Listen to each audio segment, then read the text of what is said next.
Hi hello అందరూ బాగున్నారా? ఈరోజు తిరుమలలోని ఒక పెద్ద నియమం గురించి తెలుసుకోబోతున్నాం. మీరు ఎప్పుడైనా విన్నారా తిరుమలలో భక్తులు పువ్వులు ధరించకూడదన్న నియమం గురించి?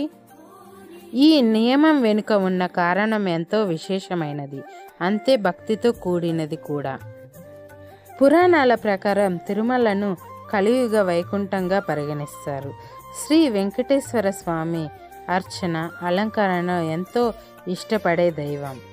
అందుకే తిరుమల ఆలయంలో జరిగే ప్రతి ఉత్సవంలో పుష్పాలంకరణకు ప్రత్యేక స్థానం ఉంది. తిరుమల కొండపై పెరిగే ప్రతి పువ్వు స్వామివారి సేవకు మాత్రమే అనే నమ్మకం ఉంది. భక్తులు ఎవ్వరూ తమకు అలంకారంగా పువ్వులను ధరించకూడదనే నియమం కూడా ఉంది. ఇదే విశ్వాసం ఆధారంగా ఏర్పడింది. గతంలో ఆలయంలో స్వామివారికి అలంకరించిన పువ్వులను భక్తులకు ప్రసాదంగా ఇచ్చేవారు. కానీ కొన్ని సందర్భాల కారణంగా ఇవ్వటం లేదు. ఆ కారణం ఏమిటో ఇప్పుడు తెలుసుకోబోతున్నాం. ఒకసారి శ్రీశైలపురుడు అనే పూజారి శిష్యుడు స్వామివారి పూలను తానే అలంకరించుకున్నాడు. అప్పుడే స్వామివారి ఆ పూజారి కలలో ప్రత్యక్షమై, నీ శిష్యుడు పరిమళ ద్రోహం చేశాడు అంటూ ఆగ్రహం వ్యక్తం చేశారు.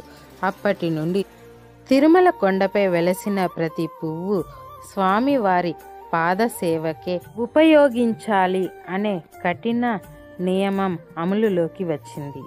ఈ రోజుటికి కూడా స్వామివారికి అలంకరించిన పూలను భక్తులకు ఇవ్వకుండా ఆలయంలోనే ఉన్న పూల బావిలో వేస్తారు. ఎందుకంటే ప్రతి పువ్వు శుద్ధమైన ప్రేమతో స్వామివారికి అర్పించబడుతుంది. తిరుమలలో కొలువైన శ్రీ వెంకటేశ్వర స్వామికి సంబంధించినంత వరకు శ్రీరంగ భోగ మండపం, కంచి త్యాగ మండపం, తిరుమల పుష్ప మండపం అనే నానుడి పూర్వకాలం నుండే ఉంది. ప్రతి పువ్వు స్వామి సేవలోనే తరిస్తుంది. అందులో స్వామి పుష్పాలంకరణ ప్రియుడు. అందుకే ప్రతి పువ్వు స్వామి సేవలోనే ఉపయోగించాలని నియమం నిబంధనలు ఉన్నాయి. తిరుమలలో మానవ మాత్రులు పూలు ధరించకూడదు.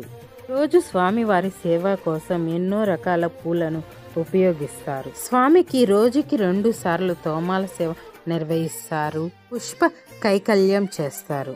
ఇప్పటి వరకు ఆలయంలోకి ప్రవేశించే భక్తులకు అలంకారాలు లేకుండా సాధారణంగా స్వచ్ఛతతో దర్శించుకోవాలి అనే ఆచారం అలవడింది. ఇది స్వామివారి వైభవానికి గుర్తుగా, మన భక్తికి నిదర్శనంగా నిలుస్తుంది. ఇలానే మరిన్ని ఆధ్యాత్మిక విషయాలు తెలుసుకోవాలంటే మా ఛానల్ని సబ్స్క్రైబ్ చేయండి, లైక్ చేయండి, షేర్ చేయండి. నెక్స్ట్ వీడియోలో మళ్ళీ కలుస్తాం.